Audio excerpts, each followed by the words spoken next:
Hello everyone. Today I'm excited to share an amazing video with you that you won't want to miss. Have you ever found yourself stuck with a phone that's locked to a carrier you don't want to use? If so, don't worry because in this video, I'll show you how to unlock your phone from any carrier using a completely free method. The first step is to insert an unsupported SIM card into your phone. This simply means using a SIM card from a carrier that is different from your original one. Once you power up your phone, you'll receive a message asking for an unlock code.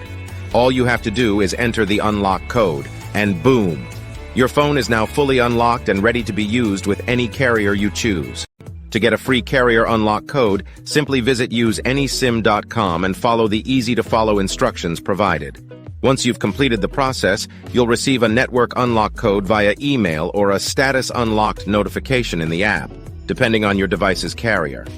I hope you found this tutorial helpful, and stay tuned for more exciting content coming your way soon.